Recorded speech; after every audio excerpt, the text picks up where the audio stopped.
pleasant evening to everyone out there, and welcome to the Issues Live. And since our last program, we have had some more interesting developments in our irrepressible political arena. First was the aborted attempt by House Speaker Rupert Griffith to put the official stamp on President Robinson's extension in office. And next came the announcement by the UNC leader Bassirou Pandey that he intends doing everything to frustrate the appointment of a speaker to the new parliament whenever it is convened. And of course, the response to this from the Attorney General, Glenda Moraine, insisting that a speaker will in fact be appointed. And of course, people might refer to them as peripheral issues, very serious and important, the opposing positions being taken by the PNM and the UNC in the Hatteras Beach Secondary School.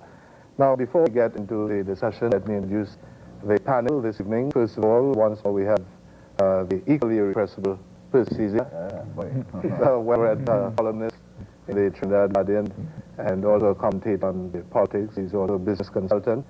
Very pleasant welcome. Thank you very much. Sincere welcome. Dr. Sastry Moonan, who is well known also to the program. He is a man of many parts indeed. He's also qualified in law. He's a political scientist. He's a columnist. He's a commentator. And we want to welcome you this evening to discussions once more. On Dr. Moonan's right is a newcomer to the studio and the program, and you know that it's not going to be the last of his sojourns here. He is a well-known attorney at law, Martin George. He has been writing some severe pieces on the unfolding political drama, as I referred to this evening, and much of it has been carried in the news media, and some very interesting commentaries on what is going on, some very interesting proposals for solutions to the what's referred to as gridlock. Now, later on, we'll try to get in as many calls as possible from you, the audience up there. We simply ask you to be as brief and to the point as you can so that we can accommodate as many of you as possible. First of all, we want to deal with this question of the issue of the extension office of the President. On the 13th of March, he wrote to the Prime Minister indicating his willingness to stay on for at least 6 months, at most 1 year, given the political scenario where there has been parliamentary impasse and the need to resolve that impasse in order to appoint a successor to the President. So he has offered to stay on. And then you had the situation where, I think it was Friday ago, where the Speaker of the House, the present Speaker, Rupert Griffith, traveled to Tobago to present the President with what was referred to as the instrument of office. And of course, it is well known that the President found the instrument to be lacking as far as the wording was concerned, and as far as we know, there has no second attempt by the Speaker to have that situation rectified. But first of all, gentlemen, I want to find out from the panel whether it was in fact necessary for the Speaker of the House to attempt to put the official stamp on the extension, given what is outlined in, I think, Section 33 of the Constitution, particularly Section 3. Section 3. With respect to the extension in office of the President. Anyone to jump in? What subsection 3 says? It says, where for any reason, at the date of the term of office of the President is due to expire under Section 1 or 2, there is no person entitled by election under Section 26(4) to fill the office of President upon its expiration. The current term of that office shall continue 30 days after a person is elected to the office of President, whereupon the current term of office shall expire. So on a plain reading of subsection 3, it appears that there may not have been any need at all for any letter of confirmation or letter of extension, because it seems that the legislation has already provided for that. So while the President may have encouraged in taking offense to part of the letter, it appears that he should take no offense to the entire letter, because the legislation seems to speak on the issue. Is that your take on this issue, Dr. Mann? No, not at all. I agree with his conclusion, but not with the process by which he arrived. When you look closely at Section 33, you will see that the governing word in all the subsections is the word Parliament. So there must be in existence a Parliament. Mr. Griffith, or Dr. Griffith, he is functus. He is part of a dissolved Parliament. The Prime Minister, or the person who occupies that office now, is the one after having been appointed to agree with whoever is the leader of the opposition to have a parliament convene, and the speaker then therein appointed can, because they do have the power to hold an election after 120 days, and which they may not have had sufficient time, so they have used Section 33, Section 3 to have the extension for the 30-day period. So that's my take on it. What is your disagreement with what Mark George said? I think he has outlined a situation where there is no parliament, or where there is no, where for any reason it says at the date at which the term of office is due to expire. That is for any reason. Yeah, but read on there is no person entitled to election under Section 26 of the office of president. Exactly. And when you go back to Section 26, you will see what it is the College of Electors that have that have appoint the president. So if you don't have a condition precedent, that is the existence of parliament, any act done by Dr. Griffith is fungus, because he had no power to do anything at all. Could I explain to the listeners what fungus means? Means that he no longer had any power. He was divested of all power after Parliament was dissolved. So he's no longer the Speaker. He should not be referred to as the Speaker. Of course, in law, yes. And we have to run the governance of the country has to be by the rule of law and no other means. Let me say Mr. Cesar on that, because I think what I'm hearing is that both panelists agree that Section 33(3) is supposed to take care of the situation. Yes, as outlined. No question about it. It takes care of the situation. There is no need for Mr. Griffith to be running Tobago. That's a waste of how much it costs to go to Tobago. Well, I don't know. A waste of taxpayers' money for Griffith to be running to Tobago. As you see, really, Griffith has no function to carry out with respect to extending the president's term. The law, the Constitution is very clear. He stays in office until a new president is appointed, until 30 days after the election. That's it. But I go beyond that. Why are we seeking to replace Mr. Robinson with another type president? Why don't we go for the whole hog? Why don't we say, look, these people planning and pundits to decide to change the Constitution and give us a new Constitution if we have elected president? You understand? I mean, now is the time, now is the best time to do these things. Go back to polls for another stalemate, or even one seat majority does not solve the country's problem. Yeah, I think Martin, you have made that point. We should go for the whole hog right now. You understand me? Rather than have a situation in which, at the moment, the head of government is coming out of the parliament. You understand? How the head of government elected by people. What are the advantages of that? In that the American system. It is the American system, because then parliament is not made up of the ministers who come from parliament. Parliament is a separate body that makes all. The president is the executive arm of government, and he operates the government. But his ministers have to be confirmed by parliament. He can pick ministers from anywhere he pleases. But given the kind of acrimony of seen coming out of the politics here, where personalities were brought into play, and this one is saying that this one lied, this one is saying that this one. I mean, even with respect to the question of the extending of the office of the president, we have had the office of president subjected to a kind of vitriol that should not be.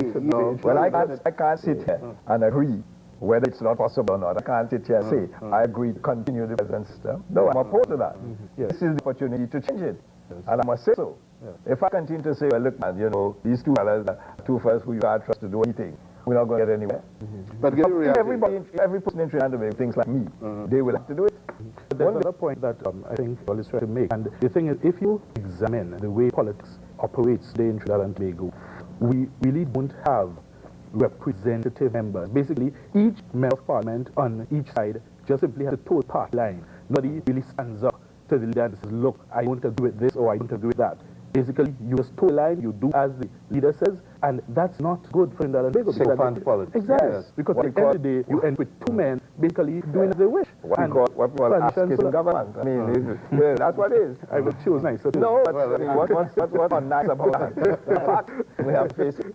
You understand me? Because we have one man who decides what goes on in Parliament, because he controls Parliament. He controls the executive. He decides who is appointed president. Make no mistake about it.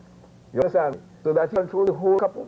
No, you don't want that to continue. Given that reality, do you think either of the two gentlemen at present involved in this is willing to give up all that power? But both say they're in favor of constitution reform. But what do they mean by that? Is that part of the constitution reform? Let's ask them what they mean by constitution. What do you think? Well, they've said so. They haven't identified exactly how they want this constitutional reform. Basically, from what we know of both sides, their proposals will only seek to preserve narrow interests. And things we as the people have demanded that, look, we get proper constitutional reform that addresses the need of the nation as a whole. So what am I hearing? We say both leaders get together again and agree to convene Parliament properly with the Speaker for one specific purpose. amending Constitution.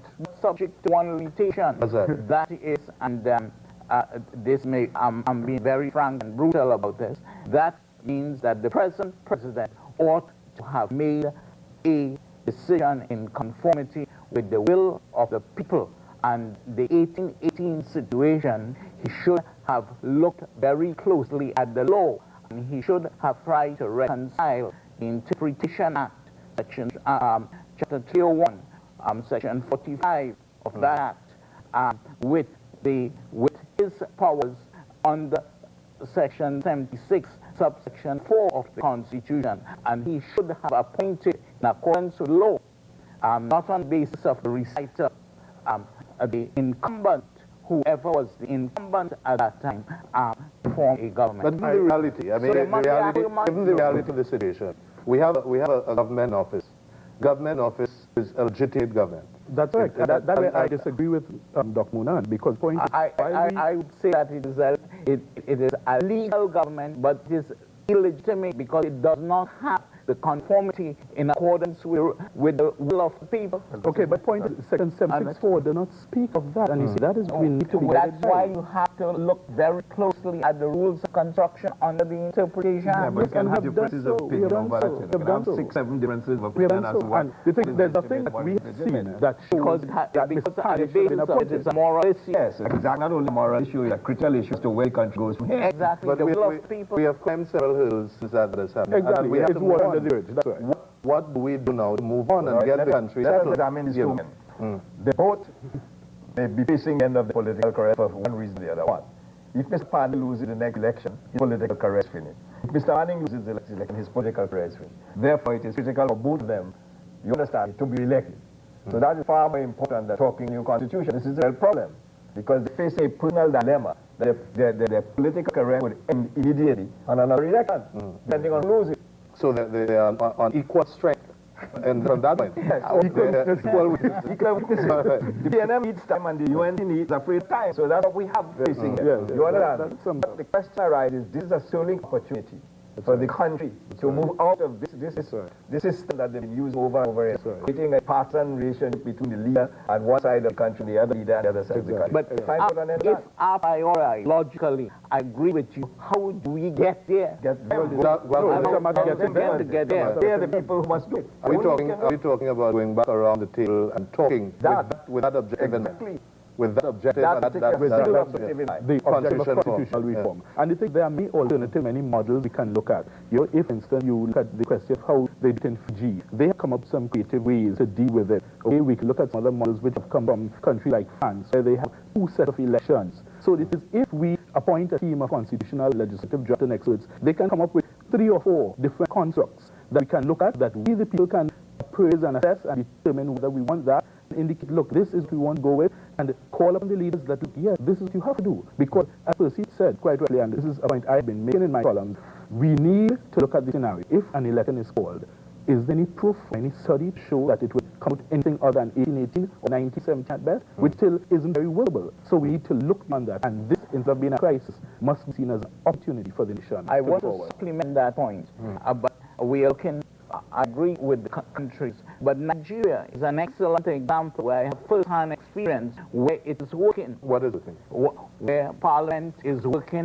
with an executive president, and you have all the tribes, and all the tribes, they have all the differences in terms of religion and different forms of worship, but when they come to Parliament, they focus on national issues.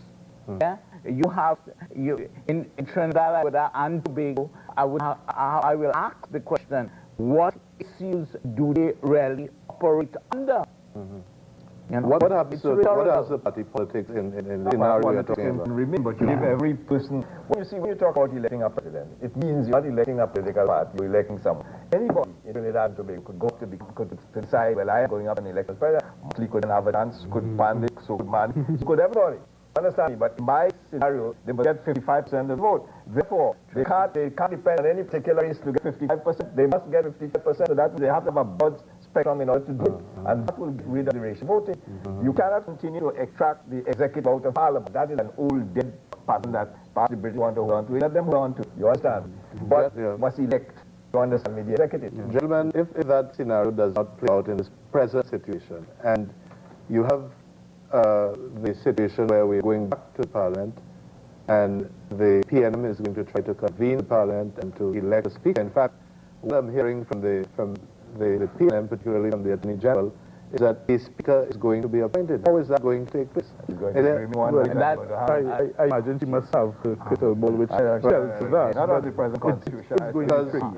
It's going to be tricky, I can tell you, because if you look at the standing order, if you look at the standing order, there are several permutations and combinations. Several permutations and combinations, because I don't know if we have examined the possibility of the UNC proposing a speaker first, because the standing order don't seem to debug that. So the thing is, that can be a strategy that can be employed by Mr. Pandey, that he proposes one of the members of Parliament, the PM, as speaker, in which case he would second it, and the PM will then have to propose their candidate as speaker, because if they don't propose an alternative candidate, then according to the standing order, that person remains as speaker. Yeah. Now, if that person is a member of your Parliament and that person is speaker, then you are now down to 70 votes when it comes to legislation. And the speaker has cast a vote. Right, speaking of a casting vote, but the thing is, you would then be able to 17 of your members. So there are several. There are several possibilities when one looks at it, and I would like to see how it's going to be played out. Well, for one thing, Mr. Pandey said it's going to be madness, and he says he's going to propose 20,000 names for speaker. But if he proposes 20,000 names, I'm quite sure he's being facetious, but in fact that is what he intends. It will take him a couple of years to do that, and before he leave the PNM in power for a few years. So I don't think that's what he wants anyhow.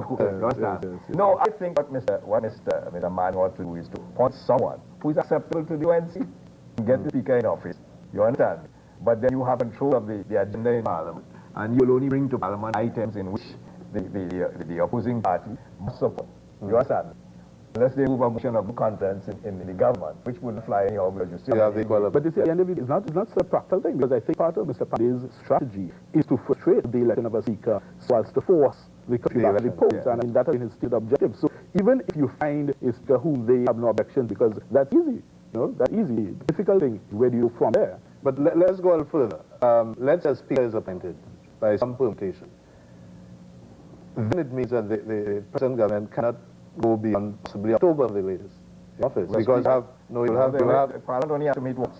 No, you have budget coming up. Again for another month. No, you have the budget coming up. What happens then? Well, no, Mr. Pandey is not going to oppose the budget, would he? I mean, how are we going to run the country? Well, never mind. He's not going to make things. He's not going to make things easy to fear. I think what we're hearing is, there was a famous pop group that sang a famous song, I Had a Dream. I think we are all dreaming, because the reality of it is that the quality of diversity, the type of person who they would get would be a person that they can create opposition to on both sides if they want to. You mean the speaker? Yeah. Yes. Well, but, it depends largely on if Mr. Pandey intends to support anyone for speaker or to create a speaker at all, and which I doubt very much, because that's not in his interest. It's not in his interest to create a speaker, because if he creates a speaker, he extends the term of the UNC of the PNM. He does that immediately. This is what he does want. Because as long as the PM is in there, the longer the PNM stays, the less chance he has winning an election. He knows that? Yes. He knows that. Gentlemen, I think we ought then to go back to this question of constitutional reform. Let us examine this. Let us find out what else is necessary. We are seeing an executive president. What else is necessary to ensure that apart from having the executive president, there is no deadlock in the Parliament? Well, the Parliament will be a separate entity to the executive. The Parliament will be what then would be the role of the Parliament? What then? Pass laws. How would Parliament become pulse in a situation like that? With elected members. If you are a member of Parliament, you can't be a minister, or you can't be a member of the executive. This is the proposition. Right, that total separation. Total separation of power. Also, you member of Parliament, you have members of Parliament to pass the laws, and then you have the executive arm of the government, which will be made up of the president, and whoever he and you probably would have a system which will have president and a vice president elected. You understand? And he will then be able to select, and you have a maximum of 18 ministers. Cabinet. Those ministers will be subject to confirmation by the parliament itself, a simple majority. So that every person who he selects as minister will have to go before a committee of that parliament to be billed and be asked questions as to whether it's going to be suitable for the kind of job they're going to do. You must remember, to agree with him, that the British really had the common man to be in a repressive state, so that politics was for the aristocracy. That's right, you're Yeah, correct. and they sold that wholesale at the time for the people. economy. Yes, and if you go into American diplomatic history, you will see how long it took them, in excess of 11 years, to draft a constitution that was relevant to the American situation. And relevant to the common man. And for the common man to rise. Wasn't one constitution reform part of the Crop Plaza Accord?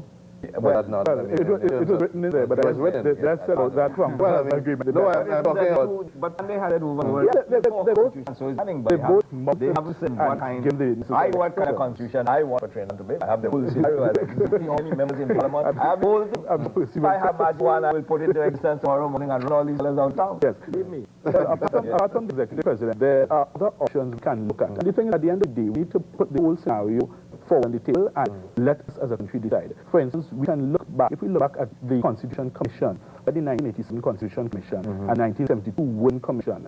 Now, as far back as that Wooden Commission, which is 50 years back, there was a suggestion in the report of the commission that we look at a mix of first past the post and proportional Yes, we should do representation. that. You know, and the thing is, when you think of the composition of the panel that comprised that commission, I mean, they were serious legal luminaries and other leading scientists and researchers. Dr. Selwyn Ryan was on that committee, our President Chief Justice was there, and Hugh Wood was also there, among others. And the thing is, if we look at that might present a solution. The thing is, you see, we need to have an appreciation for our history, and we look back, we might find some solutions. Because if in 1972 that was an issue and proposed as a solution, then maybe that might be of assistance. It may not necessarily look exactly the way they proposed it, because what they proposed is half of the seats to be first past the post and the other half to be proportional representation. That's my constitution. But I want them two-member house, which 36 will be first past post, another 36, and Would be. 36 will elected for the first 4 years, then you have another 36 in the next 4 years. No, but I look at the American Constitution. You give the federal Supreme Court, that is equivalent of our Court of Appeal, and the Privy Council is the final court. You wouldn't want them to be involved in our business with our own people. And you give them coercive powers to settle the issue where people can then argue logically, as was done in the Gore and George Bush situation. The court must have coercive power. You must have a final arbiter. Gentlemen, I want to take a short break, and when I come back, we'll put some numbers on the screen for the audience out there to take part. But I wanted to find out from you why it is that for some people, proportional representation leaves a bad taste in their mouths. You know, was it because of the opposition to it by for Dr. Williams. Dr. Williams was totally against it. You know. We want to explore it when we come back. Please stay with us. We'll be right back.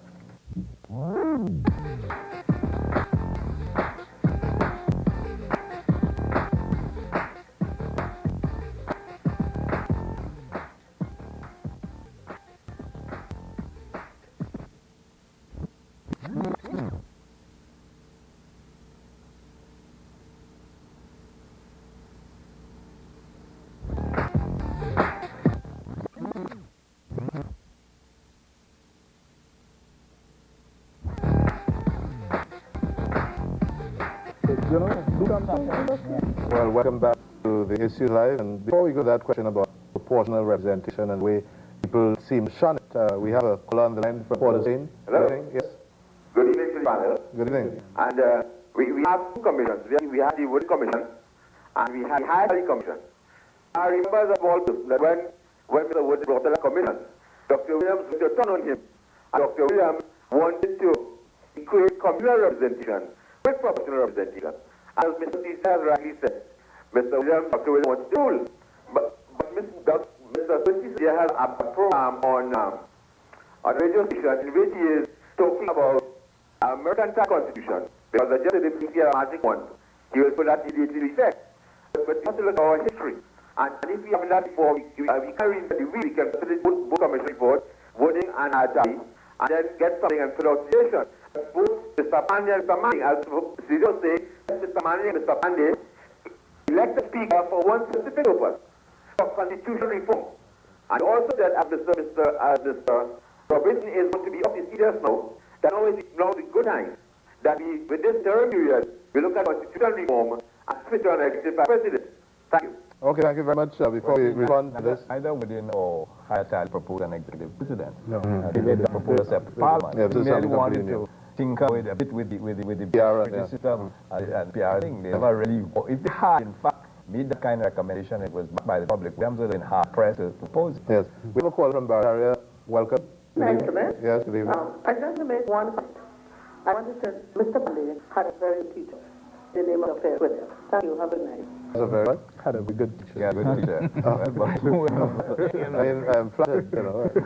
I don't know if it's my age she is doing. I think what is making up to the fact that obviously if you inherit this type of constitution, you will behave like the fellow who produced it. Okay, the question of PR. We spoke about the opposition to it by Dr. Williams and how he felt about not yielding the power that he had and so on. But it is more than once we have heard that we should look at the vision rather than have one system of first past post. We should have first past post and PR. But what are the advantages of that? Well, the advantages of PR is that you give, for example, I think it was the NR who got 90,000 votes. You have the NR who got 100 and something thousand votes, and they didn't get any seats either. So this is the whole reason for PR. PR gives an opportunity for a smaller group to get a certain number of votes and get a seat. So it is more of a democratic process. That's why you have a House of Representatives with 72 seats in it. You didn't give everybody, every small group should not be. Muslims, for example, may want to put certain people in there to represent their own interests. Yes. So you will break up the idea of ethnic voting and would then give groups an opportunity to go in the parliament like Hindus will have seats in, they will be able to elect people to parliament as Hindus, and as well as and you'll let them get all in there debating what's good for Trinidad and Tobago. Will you arrange a private consultations with Martin? Because this is exactly what he's proposing. Never. He's been really people. What comment on this is what But beyond that, if you look at from the 1987 Hatali Commission, they gave the figures which show that in the 1981 election, the ONR got 91,704 votes, and under the first past post system, they got 0 seats. However, they made a comparison to show that had it been under the proportional representation system, they would have 9 seats, and the PM, which had got 218,557 seats and votes and got 26 seats. Instead, under PR, they would have got 20 seats. No, So it's a more equitable distribution. Yeah. To give judgment to the point that is being made, the strength of this country lies in the diversity of the people of this country. Continued willingness to have greater strength would be in the same empirical direction. So far, this And, diversity. and the House is the House of Representatives. So we are paying homage to the diversity without reflecting it in the House Parliament. of Representatives. That's true. Okay, we have a call from Karuni. Thanks for holding. Good evening. Karuni, are you still there? Karuni. Okay, perhaps he. I think we have a call from Tobago. Good evening. Yes, good evening. Okay, are you there? I think there's a little telephone drop or something. But further on the question of PR and so on, we are hearing about a bigger parliament, 72 people. Yeah. I think in Martin George's proposal, you were saying 41. You were saying 41. And you were saying that people should come from business community, I was in that the additional 5. manufacturing, So various this areas. Talking about a nominated system. Right. No, I these don't are want any not- nominated people. These are not construct we can look at. The point is, no, I want to say that look, this is what it has to be. The point is, I think at this juncture, we need to examine all the options, look at the entire spectrum. Let us decide which one we want, take it and go forward. Because this country is beautiful and too good to be wasted as it is in now. Do you need a national consultation? Definitely, you have to consult people on it. You have to, first of all, have to educate them about what it is and what are the different versions that you want to present. And let them decide exactly what seems more compatible. You know what is interesting? I mean, a news release was sent out today pertaining to the International Court of Justice. And one of the points the coordinator of the coalition for the International Court of Justice was making a letter to President Robinson was that in the election of international jurists to the court, government representatives of some kind or other have been complaining that there's not enough transparency in the selection of these people, in the whole process, and that there needs to be public consultation to decide on who these people should be. Now we're talking about the selection of jurists. We're talking about the selection of people who are going to run this country for 5 years or 10 years and so on, and all the public does is go to the polls every 5 years and go through a process that we now say is tainted. So that there is the, There's no will of the people. There's really no will of the people. This is the question I'm asking. Yeah, and I think it's that is the critical point that you are making. Should be a panelist. I'm sorry. No, because it's how do you measure objectively as possible the will of the people? Because even in the judicial system, as my learned friend here will know, on certain issues you will dock a certain judge, and you will try to bring your case before another judge, not because of any favoritism, but what his ideas are emotionally that would drive